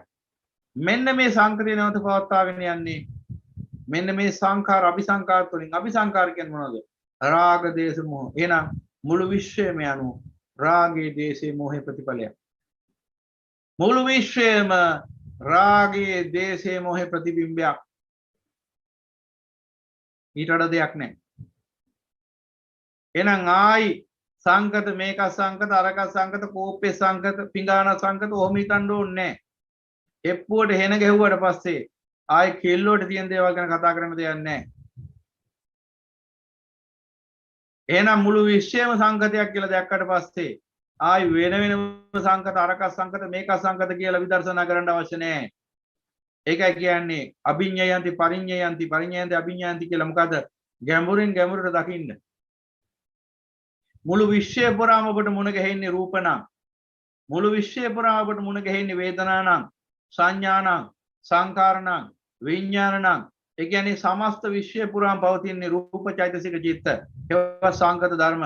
එහෙනම් මේ සියලු සංකත පවත්වාගෙන යෑම සිද්ධ වෙන්නේ මේ අபிසංකරණය තුලින්. හෙවත් මේ රාග දේශ මොහ තුලින් සිද්ධ කරන මේ සංස්කරණ ක්‍රමවේදය තුලින්. ඒකට තමයි අபிසංඛාර කියන්නේ. එහෙනම් අபிසංඛාර වෙමින් නැවත නැවත පවත්වාගෙන යන්නේ මොනවද? රූප වේදනා සංඥා සංකාර විඥාන මේ පංච උපාදානස්කන්ධ ක්‍රියාවලියයි. එහෙනම් මේ පංච උපාදානස්කන්ධ ක්‍රියාවලියට මුළු සමස්ත විශ්වයම ඇතුළත්. යමුරෙන් දකින්න ඕන. මුළු විශ්වයම ඇතුළත් පංච උපාදානස්කන්ධය. ඒකෙන් පිටපණවන්නේ කරන්නේ විශ්වය කියන්නේ 아무තු එකක් කියලා. එහෙනම් යමෙක් මේ පංච උපාදානස්කන්ධය පිළිබඳ තෘෂ්ණාව සහ මුලින්ම අවසන් කරන්න සමත් වුණොත් එදාට ඔහු මුළු විශ්වයෙන්ම නික්මෙන. විශ්වයම නිරුද්ධ වෙනවා. මොකද සමස්ත විශ්වයම පවතින්නේ මේ පංච උපාදානස්කන්ධය තුලයි. එහෙනම් යමෙක් මේ පංච උපාදානස්කන්ධය පිළිබඳ තෘෂ්ණාව දුරු කරපු දවසට මේ විශ්වයෙන් නිදහස් වෙනවා. අසංකතයටපත් වෙනවා. සදාතනික අජරාමර අසංකත නිර්වාණ ධාතුවටපත් වෙනවා. ඒ සංකත නැති නිසා ජරාවක් නැහැ, මරණයක් නැහැ. ජරා මරණ දෙක නැති අජරාමර සංකතයටපත් වෙනවා. සදාතනික නිවන. රෝහිතස්ස කියලා සූත්‍රයක් තියෙනවා. රෝහිතස්ස කියලා රෝහිතස්ස කියලා බ්‍රහ්මයෙක් ඉන්නවා. මේ බ්‍රහ්ම රාජයා දවසක් සම්මා සම්බුදු පියාණන් වහන්සේ මුණ ගැහෙන්න වඩිනවා. ඇවිල්ලා අහනවා මහා බ්‍රහ්මේ ඇවිල්ලා අහනවා භාග්‍යතුන් වහන්සේ මේ විශ්වයේ කෙලවර පාගමනින් හෝ යම්කිසි ගමනකින් කීර්තිමය ගමනකින් හෝ පාගමනකින් හෝ කුමන හෝ ගමනකින් දත හැක්කක්ද? බුදු පියාණන් වහන්සේ දේශනා කරනවා බ්‍රහ්ම රාජේ එසේ ලෝකේ කෙලවර දැකිය හැකියයි මම නොකියමි කිය. ඒ කියන්නේ ලෝකේ කෙලවර එසේ දත හැකියයි මේ විශ්වයේ කෙලවර එසේ දත හැකියයි මම දේශනා නොකරමි. එතකොට අහනවා භාගතුන් වහන්සේ එසේනම් මේ විශ්වයේ කෙලවර දත නොහැකිද? බ්‍රහ්මය ලෝකේ කෙලවර දත නොහැකියයිද මම දේශනා නොකරමි කියලා. එසේනම් බ්‍රහ්මය අහනවා භාගතුන් වහන්සේ නම් කුමක්ද සත්‍ය? බ්‍රහ්මය ඇහුවේ මේ ගමනකින් ගිහිල්ලා මොනවා හරි ගමනකින් ආකාශචාරී ඉර්ධිමේ ගමනකින් හරි පයින් හරි කොයි විදිහෙන් හරි ගිහිල්ලා විශ්වයේ කෙලවරට ළඟා වෙන්න පුළුවන්ද? බුදු පියාණන් සූත්‍රය දෙනවා බෑ. ඊට පස්සේ බ්‍රහ්මයාණන් එනම් විශ්වයේ කෙලවර දකින්න බැරිද? දැනගන්න බැරිද? එහෙම දේශනා කරන්නෙත් නැහැ. ඒක මොකක්ද උත්තරේ? එහෙම පුළුවන්. එහෙනම් ස්වාමීනි මොකද කරන්න පුළුවන්? මොකක්ද ඒ සඳහා කළ යුත්තේ? බ්‍රහ්මය පාගමනින් හෝ යම්කිසි ගමනකින් ගිහිල්ලා විශ්වයේ කෙලවර ලෝකේ කෙලවර දකින්න බෑ. හැබැයි ලෝකේ කෙලවර දකින්න පුළුවන්. හැබැයි නුඹ හිතන විදිහට නෙවෙයි. කිසිම 이르දිමතෙට්ටවත් මේ විශ්වයේ කෙලවරට ළඟා වෙන්න බෑ බ්‍රහ්මය.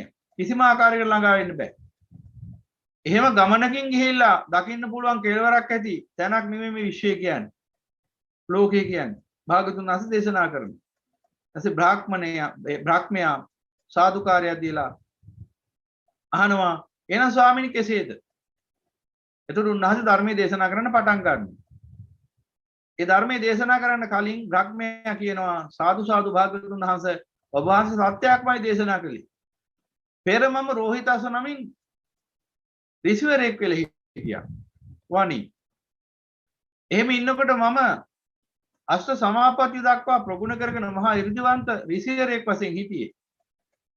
මේ සමායන මේ රූපාවචර ධ්‍යාන වඩාගෙන මහා 이르දිවන්ත අභිඥාපාදක ධ්‍යාන වෙනකන් වඩාගත්ත මහා 이르දිවන්ත තාපසයෙක් වශයෙන් හිටියේ ඍෂිවරයෙක් වශයෙන්.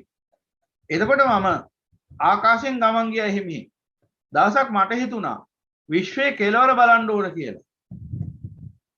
එහෙම හිතාගෙන 이르දියෙන් මම මේ ලෝක ධාතුවෙන් 이르දිමේ ශරීරයකින් මේ ලෝක ධාතුවෙන් පිටට ගිහිල්ලා කෙලවරක් නැති මේ විශ්වය හොයාගෙන ගියා මුලක්. ඔහොම භාගතුන් වහන්සේ සෑහෙන දුරක් යනකොට මේ දල කයෙන් නෙවෙයි, ඒ කියන්නේ ඕලාරික කයෙන් නෙවෙයි, කර්ජ කයෙන් නෙවෙයි, 이르දිමේ කයකින් මේ විදිහට භාගතුන් වහන්සේ මොකද ඔය වේරම්භ වාතය ඇතුලේ 이르දිමේ කයකින් හැරෙන්න ඕලාරික කර්ජ කයකින් යන්න බෑ ගමනක්. ගියොත් විනාශ වෙනවා. කය විනාශ වෙනවා. ඒ වේරම්භ වාතයේද අප්‍රමාණ වායු පීඩන කලාප ඇති අවකාශයක්. ඒ අවකාශයේ අනන්ත අප්‍රමාණ අනතුරු තියෙනවා. ඉතින් ඕලාරික කර්ජකයකින් යන්න බෑ. 이르දිමේ කයකින් ඒ බ්‍රාහ්මණ ඒ ඍෂිතුමා යනවා. භාගතුන් වහන්සේ මේ විදිහට මම සෑහෙන වසර ගානක් තිස්සේ 이르දිමේ බලයෙන් ගියා. ගිහිල්ලා අන්තිමට මොකද වුනේ? කෙලවරක් නම් දැක්කේ නෑ. අතරමඟදී මරණයටපත් වුණා. අතරමඟදී මරණයටපත් වෙලා ඒ ධානයේ ඉඳගෙන නිමාලේ ඒ නිසා මම මේ මහා බ්‍රහ්මයෙක් වෙලා අන්තිමට බ්‍රහ්ම ලෝකෙ ඉපදුණා. දැන් මේ බ්‍රහ්මයා තමයි මේ ඇවිල්ලා ප්‍රශ්නේ ඇහුවේ. එදා අර රිසිවරයෙක් වශයෙන් ගිහිල්ලා කෙලවර හොයාගන්න බැරි වෙච්ච විශ්වයේ කෙලවර ගැන දැනගන්න තමයි දැන් භාග්‍යවතුන් වහන්සේ හමුවට ආවේ. අන්න භාග්‍යවතුන් වහන්සේ මේ බ්‍රහ්මයාට පෙන්වලා දෙනවා බමුණ බ්‍රහ්මය මෙන්න මේ ආකාරයෙන් විශ්වය ආරම්භ වෙන්නේ, මෙන්න මේ ආකාරයෙන් විශ්වය අවසන් වෙන්නේ, මෙන්න මේ ආකාරයෙන් තොපට පුළුවන් විශ්වය කෙලවර දකින්න. කෙසේද? චක්කුංච පටිච්ච රූපේච උප්පජ්ජති චක්කු විඥානං තින්නං සංගති පස්සෝ පස්සපච්චය වේදනා වේදනාපච්චය තණ්හා තණ්හාපච්චය උපාදානං උපාදානපච්චය භවෝ භවපච්චය ජාති ජාතිපච්චය ජරා මරණ ශෝක පද්දෝ දුක්ඛ දෝමන සුපායස සම්භාන්ති එවමෙ තස්ස කේවලස දුක්ඛකන්ද සමුදය හෝති අයං ලෝක සමුදයෝ. මෙන්න මේ විදිහටයි ලෝකේ සමුදය වෙන්නේ, විශ්වය හටගන්නේ. විශ්වය කියලා කියන්නේ ලෝකේම තමයි ඉතින්. අමුතු එකක් නෑ විශ්වය කියලා. ලෝකේ කිව්වේ මේ 12 ආයතනම තමයි. ඉතින් විශ්වය කියලා අමුතු එකක් නෑ. දැන් විශ්වය කියලා අමුතු එකක් තියෙනවා කියලා හිතන් ඉන්නවා. විශ්වය කියලා අමුතු එකක් නෑ. විශ්වය තියෙන්නේ මේ පංච උපාදානස්කන්ධය ඇතුළෙම තමයි. මේ අවකාශයට නෙවෙයි විශ්වය කියන්නේ. විශ්වය දැන් ඉන්නේ මේ අවකාශයටයි විශ්වය කියන්නේ කියලා. ඒකනේ අර රෝහිතස් රිසිවරයක් ගිය බලන්න. සමස්ත විශ්වයම තියෙන්නේ මේ අවකාශය ඇතුලේ. මේ පංච උපාදානස්කන්ධය ඇතුලේ. එහෙම නැතුව මේ විශ්වය කියලා ඒ ලෝක ධාතුවේ තියෙන්නේ. ඒ ලෝක ධාතු සකස් වෙලා තියෙන්නේ මේ පංච උපාදානස්කන්ධ නිසාමනේ. මේ පංච උපාදානස්කන්ධ පිළිබඳ තෘෂ්ණාව නිසානේ මේ ලෝක ධාතු සකස් වෙලා තියෙන්නේ. ඉතින් ලෝක ධාතු, සහස්‍ර ලෝක ධාතු, මජ්ක්‍ධිම ලෝක ධාතු, මහා ලෝක ධාතු, මහා සහස්‍ර ලෝක ධාතු යන ආදි වශයෙන් බුද්ධ ක්ෂේත්‍ර වශයෙන් මේ අවකාශයේ පුරා විහිදිලා තියෙනවා. ඉතින් මිනිසෙකුට විශ්වය කියන්නේ ඒ අර්ථෙයි. නමුත් විශ්වය කියන්නේ අර්ථය නෙමෙයි. විශ්වය කියන්නේ මේ ලෝකෙම තමයි විශ්වය කියන්නේ. විශ්වය කියලා අමුතුවෙන් දැනගන්න එකක් නැහැ. මුළු විශ්වයම තියෙන්නේ රූප 28යි චෛතසික 52යි චිත්ත 81යි 89යි 121යි යන වශයෙන් ප්‍රභේද වශයෙන්. ඔච්චරයි තියෙන්නේ. මුළු විශ්වයම තියෙන්නේ රූප වේදනා සංඥා සංකාර විඥාන කියන ඔය ස්කන්ධයන් පහ විතරයි. ඉතින් ඔය පහෙන් පිට කොයින්ද විශ්වයක් තව? කාට හරි පුළුවන් ද ඔය පහෙන් පිට තව අමුතු විශ්වයක් පනවන්න? දැන් රූප වලට අයිති නැති, වේදනාවට අයිති නැති, සංඥාවට අයිති නැති, සංකාර වලට අයිති නැති, විඥාන වලට අයිති නැති විශ්ව කොටසක් තියෙනවද මොකක් හරි?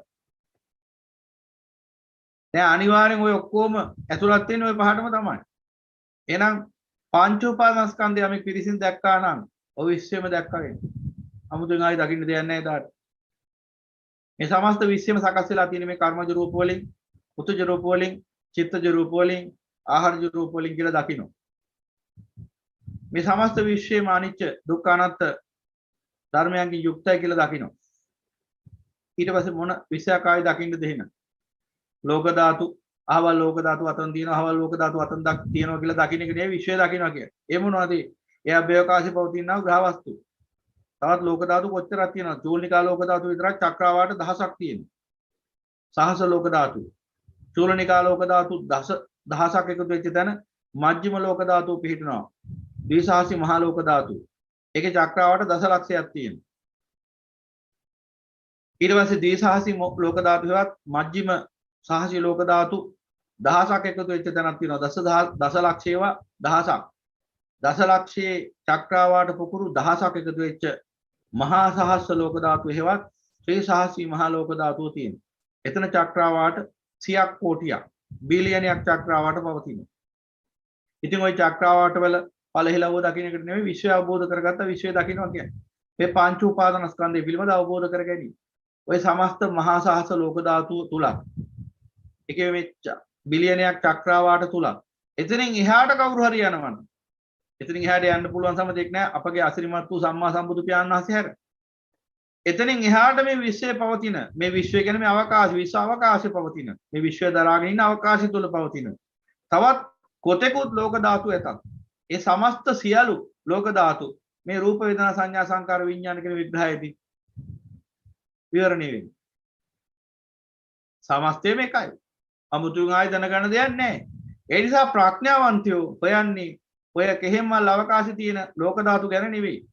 පිටසක්කල ජීවීන් ගැන එහෙම නෙවෙයි. ප්‍රඥාවන්තයෝ සොයන්නේ මේ රූප වේදනා සංඥා සංකාර විඥාන පංචස්කන්ධ පංච උපාදානස්කන්ධ ලෝකය ගැනයි. එතකොට සියල්ල අවබෝධ කරගත හැකි වෙනවා. ආයි සත්තු ඉන්නවද වෙන ග්‍රහ ලෝකවල වතුර තියනවද ගස් කොළන් තියනවද මෝඩ තකතිරු වැඩ කරන්නේ. හොයන්න කිව්වද අත්තානන්තේ ගවේෂස්සු. මේ රූපය ගැන සොයන වේදනාව ගැන සොයන සංඥාව ගැන සොයන සංකාර ගැන සොයන විඥාන ගැන සොයනවා. මේ පංච උපාදානස්කන්ධේ පිළිසිත් දැක්කා නම් ඔය සමස්තයෙන් පේන්න ගන්නවා එදාට. අමුතුවෙන් ආයි යාන්ත්‍රය ගැන කළා අඟහර ලෝකෙට යනවා කියලා අතරමඟදී විනාශ වෙන්න ඕනේ නැහැ. අන්තිමට බැලුවාම ග්‍රහ ලෝකෙකුත් නැහැ, ගිය අන්තරෙත් නැහැ, මිනිහත් නැහැ. ඒ නිසා ඔය වගේ මෝඩ වැඩ කරන්න හොඳ නැහැ. ඥානවන්තයෝ මේ රටේ උතුම් වූ මිනිස්සු උපදිනවා මහා ඥාන සම්ප්‍රයුක්ත. එබඳු මිනිසයන්ටත් මේ මාර්යා ලොකු ලණුවක් දීලා ඔය පැත්තට යවනවා. ඵලයන් පුතේ ගිහිල්ලා අභ්‍යවකාශ විද්‍යාව ඉගෙන ගනින් කියලා. අභ්‍යවකාශ විද්‍යාව සම්මා සම්බුදු පියාණන් වහන්සේ සියල්ල අවබෝධ කරලා දේශනා කළ ඉවරයි. තව මොනවද අපි හොයන්නේ? යමෙක්ට සියල්ල අවබෝධ කරගන්න ඕන නම් මෙන්න අවබෝධ කරගන්න අමා මෑණියන් වහන්සේගේ අමා දහම මුළු විශ්වයම ඔබට දකින්න පුළුවන්. ඒ අමා ධර්මයේ තුලින් විශ්වයේ සියල්ල ශුද්‍රාෂ්ටකයේ සිට සකස් වෙලා තියෙන ආකාරය දකින්න පුළුවන්. ශුද්‍රාෂ්ටකයේ සිට මේ පණ ඇති පණ නැති සමස්ත ජීව අජීව ලෝක විශ්වයම සකස් වෙලා තියෙන මෙසේ කියලා පේන්න ගන්න. එදාට හිතන්නේවා මේක තමන්ගේ හපංකමක් කියලා. ඒ අසිරිමත් වූ අපගේ අමා මෑණි මහා ශාස්ත්‍රතුමන් වහන්සේගේ අවබෝධය මිසක් අපේ අවබෝධය එහෙම නෙමෙයි. ඒකයි කියන්නේ. උන්වහන්සේගේ බුද්ධ වචනයට කීකරුණා ඔබට මුළු විශ්වයම අවබෝධ කරගෙන මේ විශ්වයෙන් සදාහනම නිදහස් වෙන්න පුළුවන්කම තියෙනවා.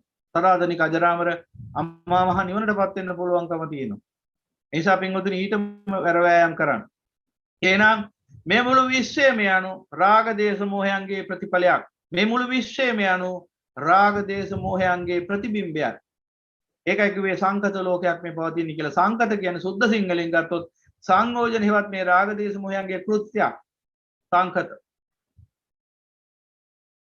හේතු ප්‍රත්‍යයෙන් සකස් වුණා කියේ අර්ථය. හේතු කිව්වේ අවිජ්ජා, ප්‍රත්‍ය කිව්වේ සංකාර. තෘෂ්ණාව. සංකාරات අයිති වෙන්නේ. ප්‍රධාන වශයෙන් මූල දෙක වශයෙන් ගත්තොත් අවිජ්ජා තණ්හා. අවිජ්ජාව තමයි හේතුව, තණ්හාව තමයි ප්‍රත්‍ය. හේතු ප්‍රත්‍යයෙන් තමයි මේ සමස්ත විශ්වයම සකස් වෙලා තියෙන්නේ. ඒකේ අවිජ්ජාවෙන් තෘෂ්ණාවෙන් සකස් වෙච්ච විශ්වයක් අපිට මේ පේන්න තියෙන්නේ.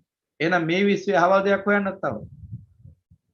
හොයනවා නම් කවුරු හරි මේ විශ්වයේ ලොකු වචනයක් දාලා ඉතින් විශ්ව ගවේෂක යන ආදි වශයෙන් මොන හරි වචන ටිකක් දාගෙන අපිට විශ්වයේ ගවේෂණය කරන විශ්වයේ සොයා බලන යන ආදි වශයෙන් එහෙම නම් ටිකක් දාගන්නත් අපිට පේනවා නිකන් මේක මහ ලොකු වැඩක් වගේ වශයෙන්. මොනවද අන්තිමට හොයන්න තියෙන්නේ? රාගෙන්, දේශෙන්, මොහෙන් සකස් වෙච්ච ලෝකය ගැන හොයන්නේ. මොනවද හොයන්නේ? දුකනේ හොයන්නේ. ওই ලෝකයේ තුල මොනවද තියෙන්නේ? දුක නම් වූ රූප වේදනා සංඥා සංකාර විඥාන ඔච්චරයි තියෙන්නේ. ඔය ටික නම් හොයන්නේ ඔබ තාම වැරදි දෙයක් තමයි හොයන්නේ. අත්තානන්තේ ගවේසස්සු කින් නිරත්තං විහඤ්ඤති. අත්තානන්තේ ගවේසස්සු කින් නිරත්තං විහඤ්ඤති. මේ අත්භවය ගැන සොයන්න. මේ අත්භවයේ සකස් වෙලා තියෙන කාය වේදනා චිත්ත ධම්ම ගැන සොයන්න. කින් නිරත්තං විහඤ්ඤසියයි වැඩක් නැති දේවල් වලට නිර්ාර්ථක දේවල් වලට වෙහෙසෙන්නේ.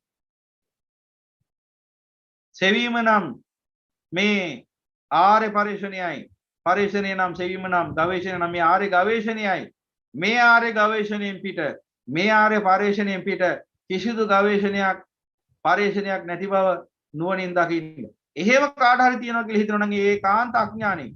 අඥානය කියලා කියන්නේ කරුණාවටයි. ඇයි? එතකොට තමන්ගෙන් ලැජ්ජාවක් ඇති වෙලා ඔය මෝඩ වැඩ ටික අත්හරින්න. එහෙම නැතුව තරහකට එහෙම අමනාපයකට නෙමෙයි. මෝඩයා කියලා බැනලා හරි හදලා ගන්න පුළුවන් නම් ඒ මනුස්සයව මේ සංසාර සාගරෙන් මුදවන්න පුළුවන් නම් එයයි විය යුත්තේ. නිසා බුදු පියාණන් මෝග පුරුෂේ මෝඩ මිනිහෝ කියලා බැන්නේ හැමතිස්සෙම. ඇයි? කොච්චර දුකක් විඳිනවද මේ මනුස්ස භයක් උදා කරගන්න. සංසාරේ වසර කෝටි ගණනක් තිස්සේ සත්‍යයක් වශයෙන් දුක් විඳලා අනන්ත අපරිමාණ කැපකිරීම කරලා අනන්ත වාරයක් හඬලා වැළපිලා කඳුළු සලලා අනන්ත වාරයක් හිස ගැසුම් කාලා අනන්ත වාරයක් කුසගින්නේ මැරිලා අනන්ත වාරයක් මෙරි වැටිලා නැවත මරණයෙන් නැගිටලා કોઈ විදියෙන් හරි ආපු ගමනක අප්‍රමාණ පුණ්‍යස්කන්ධයක් කුසලස්කන්ධයක් නිසා උදා වෙච්ච උත්තරීතර මනුස්ස භවේ නසා ගන්න එපා හිස් වැඩ කරන්න ගිහිල්ලා. ඔබට මුළු විශ්වයම ගවේෂණය කරන්න ඕන නම් ඔබට මුළු විශ්වයම පරිශනට ලක් කරන්න ඕන නම් මේ ධර්මයේ හොඳින් අසන්න. මේ රූප වේදනා සංඥා සංකාර විඥාන පිළිබඳ මේ යථාර්ථය අවබෝධ වුණාම නැවත ආය අවබෝධ කරන දෙයක් ඉතුරු වෙන්නේ. එහෙනම් අන්න බුදු පියාණන් වහන්සේ පෙන්නනවා මේ අபிසංකරෝත්ති කියලා කියන්නේ මොකද්ද? මේ නැවත නැවත මේ රූප විසින් රූප පවත්වාගෙන යාම, ශබ්ද විසින් වේදනා විසින් වේදනා පවත්වාගෙන යාම, සංඥා විසින් සංඥා පවත්වාගෙන යාම, සංකාර විසින් සංකාර පවත්වාගෙන යාම, විඥාන විසින් විඥාන පවත්වාගෙන යාම. මෙන්න මේ ක්‍රියාවලියට අபிසංකරණී කියන අபிසංකරොන්ති කියන්නේ මේ ක්‍රියාවලිය සිද්ධ වෙන්නේ හැමතිස්සෙම රාගයෙන්, ද්වේෂයෙන්, මෝහයෙන්. එනිසායි රාගයෙන්, ද්වේෂයෙන්, මෝහයෙන් මේ ක්‍රියාවලිය සිද්ධ වෙන නිසායි මෙන්න මේවට අපි රාග දේශ මොහ චේතනා වලට අபிසංකාර කියලා කියන්නේ. එහෙනම් දැන් අපි මේ ජීවත් වෙන මේ සමස්ත ලෝකයක් සකස් වෙලා තියෙන බලන්න රාගයෙන්, ද්වේෂයෙන්, මෝහයෙන්. ඔබ ජීවත් වෙන මේ අවකාශය දිහා හොඳින් නුවණින් බලන්න. එතකොට ඔබට පේන්නේ මේ සමස්ත මේ අවකාශයේම නිර්මාණය වෙලා තියෙන්නේ. මෙහි පවතිනවා අව්‍යාකෘත වශයෙන් සකස් වෙච්ච කොටසකුයි. පොළව, ආකාශය, ජලතලය යනාදි වශයෙන්. ඒවත් අපට උමනා අන්දමින් අபிසංකරණය කරගෙන තියෙන්නේ. ගංගවල අපට ඕන පැති වලට හරවගෙන ඒවා ජලාශ බවට පත් කරගෙන ගහකොළ කපල ඒවෙන් ගෙවල් මේ හදාගෙන පුටු හදාගෙන මේස හදාගෙන ඇඳන් හදාගෙන ආකාශයට විතර අත තියාගන්න බැරිනේ අහුවෙන්නේ නැති නිසා. ඒකෙත් පුළුවන් තරම් සෙල්ලම් දානවා. අනිත් හැම එකක්ම වෙනස් කරලා තියෙන්නේ. මුහුද පවර උන්නත් දූලි කරා පහුගිය දවසක. මේ විදිහට මුළු සමස්ත අවකාශයේම සංස්කරණය කරමින් ඉන්න මිනිහා. තියෙන රාගේ, දේශේ, මොහේ බලවත්කම කොච්චරද කිව්වොත්. අර අසරණ සත්තු ඉන්නවා. අනේ ඉපදුනා මේ මහ පොළොවට බරක් නොවේ ජීවත් වෙලා අසරණ සත්තු මැරෙනවා. ඒ වගේ අහිංසක ජීවිතයක් ගෙවන්නවත් බෑ මිනිහෙට නුවණ තිබුණාට. තිරිසනෙක් වෙලා ඉපදිලා මේ පොළොව ආකාශයේ මුළුල්ලේ මේ අවකාශයට කිසිම හානියක් කරන්නේ නැතුව ඒ සත්‍යය මෙරිලා යනවා. මිනිස්සු ඉපදිලා ඒ ඥානෙ නිවන් දකින්න ලැබිච්ච ඥානෙ මහ පොළොව සුන්නත් දූලි කරලා, ආකාශය සුන්නත් දූලි කරලා, ජලතලය සුන්නත් දූලි කරලා, වාතලය සුන්නත් දූලි කරලා, තමනු සුන්නත් දූලි වෙලා නිරේටත් යනවා අන්තිමට. ඔන්න මිනිහාගේ අபிසංකරණේ තරම. ඒ නිසා මිනිහෙක් වෙලා ඉපදුනේ ආයි මේ ලෝකේ අවකාශයේ මුළුල්ලේ අபிසංකරණය කරන්න නෙවෙයි. මිනිසෙක් වෙලා ඉපදුනේ මෙන්න මේ යථාර්ථය තේරුම් ගන්න මෙන්න මේ අபிසංකරණේ නතර කරන්න. මේ අபிසංකරණේ සිද්ධ වෙන්නේ යම් හේතුවක් නිසා නම් අවිජ්ජා පත්‍ය සංඛාරා. මෙන්න මේ අවිජ්ජාව නතර කරගන්න, අවිජ්ජාව නිරෝධ කරගන්නයි ඉපදුනේ. මේ සසර ප්‍රවාහය නතර කරන්නයි ඉපදුනේ. මේ සසර ප්‍රවාහයට තිත තබන්නයි ඉපදුනේ. දැන් මේ වැඩේද කරන්න කියලා හොඳින් නුවණින් බලන්න ඕන. තමන්. දැන් මේ වැඩේද කරන්නේ සමහර මිනිස්යන්ට බණපදයක් අහන්නත් බොහොම අමාරුවෙන් තමයි කාලෙ වෙන් කරගන්න වෙලා තියෙන්නේ. සංසාරේ වසර කෝටි ගාණක් තිස්සේ දසපාරමිතා පුරලා බොහොම අමාරුවෙන් ඉපදුනා මේ උත්තරීතර සම්මා සම්බුද්ධ ශාසනයේ උතුම් වූ මිනිසෙක් කියලා. ඉපදුනේ මොකටද? අවිද්‍යාව දුරු කරලා මෙන්න මේ අபிසංකරණය නතර කරන්න. නැත්තම් මේ නැවත නැවත මේ ක්‍රියාවලිය තුළ රූප සකස් වෙනවා, වේදනා සංඥා සංකාර විඥාන සකස් වෙන නැවත මේ පංච උපාදාන ස්කන්ධ නෙමෙයි දුක පහළ වෙනවා. මේ ක්‍රියාවලිය නතර කරගන්න නිවනටපත් වෙන්න. හැබැයි එහෙම ඉපදිලා සිතනමති මායයට අහු වෙලා ආයි කරන්නේත් ඒ වැඩේම අபிසංකරණයම තමයි. ඉතින් අபிසංකරණය කර කර ඉන්නකොට බණපදයක් අහන්න බොහොම අමාරු. ඊට පස්සේ අපෙන් අහනවා මෙච්චර වැඩ තියෙනවා අච්චර වැඩ තියෙනවා අපි කොහොමද බණ අහන්නේ කියලා. අපෙන් අහලා වැඩක් තියෙනවද ඔය ප්‍රශ්නෙට උත්තරයක්? ඔබටම හොඳ ටොක්ක්ක් යන ගන්න. මදි නම් අර කිව්වා වගේ මොකක් හරි මඩුවලිගයක් අරන් තලා ගන්න තමන්ටම. තලාගෙන තමන්ගෙම ප්‍රශ්නේ අහන්න. එතකොට හරි අපෙන් අහලා වැඩක් නැහැ ප්‍රශ්නට උත්තරේ. මේ වැඩ තියෙනවා අච්චර වැඩ තියෙනවා මෙච්චර වැඩ තියෙනවා අච්චර වැඩ තියෙනවා. ඒ නිසා අපි කොහොමද බණ අහන්නේ කියලා අපෙන් අහන්න නම් එපා. බණ අහන්න වෙලාවක් හදාගන්නේ කොහොමද කියලා මගෙන් නම් අහන්න එපා කවුරුවත්. ඒකත් මට ඒකට හොඳ උත්තරයක් දෙන්න වෙනවා. සංසාරේ මෙච්චර දුරක් දුක් විඳගෙන ආවා කියන එක නිශ්චයක් නැත්තම් පොඩ්ඩක්වත්. ඒ කියන්නේ ඒක ගෝචර වෙන්නේම නැත්තම් ඔබට. ඔබ කොහොමද සංසාරට ගොඩාක් කාලයක් යනවා. එහෙම නම් ඉතින් බණ අහන එකත් පැත්තකින් තියලා වෙන වැඩක් කරාට කමන්නේ.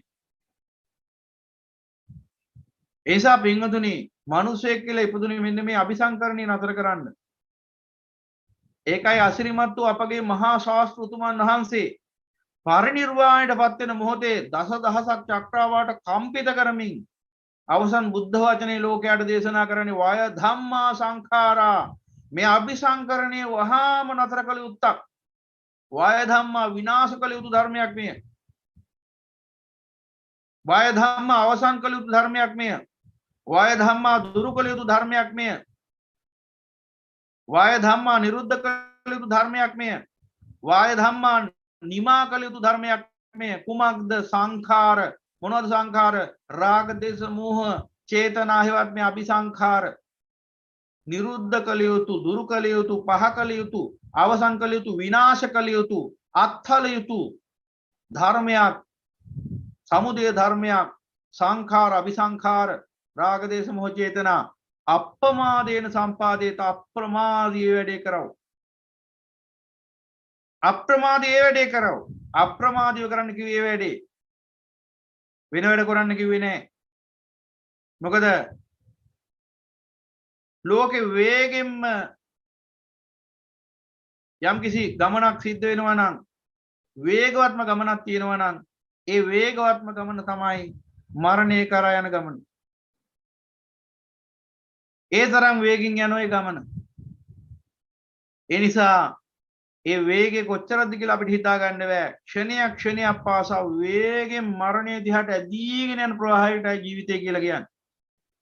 ඒ වේගවත් මරණය කරා යන වේගවත් ගමන තුල ඔබ අප්‍රමාදීව උතුම් වූ අමා ධර්මයේම පිහිටාගෙන මේ සසර ප්‍රවාහය නතර කරන්න උත්සාහ නොගත්තොත් එහි ප්‍රතිවිපාක ඔබම විඳින්මින් අනන්ත සංසාරේ අනන්ත කාලයක් තව දුක් විඳිනවා කියන සැකයක් ඇති කරගන්න එපා. කවදාවත් මේ ලෝකේ සියල්ලම බොරු වුණත් සම්මා සම්බුදු පියාණන් වහන්සේගේ උත්තරීතර බුද්ධ වචනයක අක්ෂරයක් වෙනස් වෙන්නේ නැහැ. එක අක්ෂරයක් බොරු වෙන්නේ නැහැ.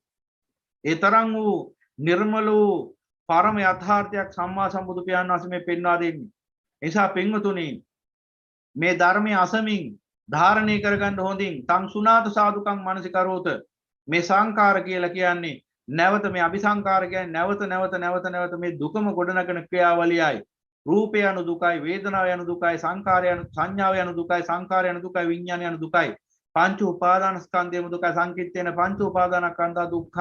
එහෙනම් නැවත මේ පංච උපාදානස්කන්ධයම පවත්වාගෙන යාම තමයි මේ අපි කරන්නේ නොදැනම ප්‍රමාද වෙමින් අර වැඩ මේ වැඩ අර වැඩ මේ වැඩ කියලා.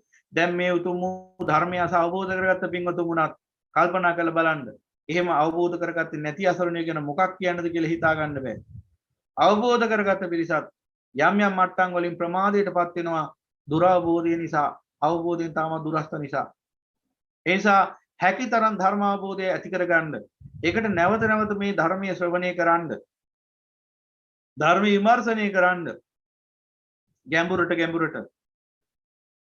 එතකොට පුළුවන්කම ලැබෙනවා මේ සියලු රූප වේදනා සංඥා සංකාර විඥාන පිළිබඳ තෘෂ්ණාවෙන් හිත මුදව ගන්න, නිදහස් කර ගන්න. එක සැරේ වෙන්නේ නැහැ. ඒ ගැන කලබල වෙන්න එපා. හිමින් නමුත් ඒ දේ සිද්ධ වෙනවා. අවශ්‍ය වෙන්නේ ඔබ මේ මොහොතේ ඒ උතුම් ධර්මයේ විමර්ශනය කිරීමේ යෙදෙනවද නැද්ද කියන කාරණාව විතරයි. ඒ ධර්ම විමර්ශනය කිරීමේ ක්‍රියාවලිය ඔබ නිරත වෙලා ඉන්නවා නම් ඔබ කලබලයක් ඇති කරගන්න එපා. අයියෝ තාම රාග තියෙනවනේ, රාගය ඇති වෙනවනේ, තාම දේශය ඇති වෙනවනේ, මෝහය ඇති වෙනවනේ. අයියෝ තාම මේ ටික අවසන් කරගන්න බැරුණානේ ආදී වශයෙන් අසහනයටපත් වෙන්න අවශ්‍ය නැහැ. මොකද ඒ රාග දේශ මොහ නිරුද්ධ වෙන යම් කිසි රටාවක් තියෙනවා. අවිද්‍යාව දුර වෙන මට්ටමට ඉන්ද්‍රිය නානත්වය යනවා එක සිද්ධ වෙන්නේ. ඒ නිසා තව කෙනෙක්ගේ රාගයේ දේශේ මොහේ දුර වෙච්ච ආකාරය අධ්‍යා බලලා ඔබ වැරදි නිගමනයන්ටපත් වෙන්න එපා. එහෙම කරන්න එපා. සමාජයට ඔබේ මිත්‍රයා, ඔබේ හිතවතා, ඔබේ බිරිඳ සැමියා ආදී වශයෙන් ඔබ අවඩම සිටින කෙනෙක්ගේ රාගයේ දේශේ මොහේ බහුල වශයෙන් වේගින් නිරුද්ධ වෙලා ඒ අය සහනීයට සුවේට සැනසීමට නිවීමටපත් වෙලා ඉන්න පුළුවන්. හැබැයි ඒ දිහා බලලා මටත් මේ විදිහට පුළුවන් නැත්තම් මටත් මේ වගේ වුණ එහෙම හිතන්න එපා. ඒකත් ඇවිල්ලා මුලා මෝහයම තමයි. නිසා ඔබට කරන්න තියෙන වැඩේ නිරන්තරයෙන් මේ අහපු ධර්මයේ නුවණින් සිහි කරමින් වාසය කිරීමයි. ඒකටයි මේ සතර සතිපට්ඨානයේ දේශනා කරන්නේ. එහෙනම් නැවත නැවත මේ දේශනා ටික අහමින් හරි අවබෝධය අතහබෝධය තව තවත් බලවත් කරගන්න උත්සාහ කරන්න.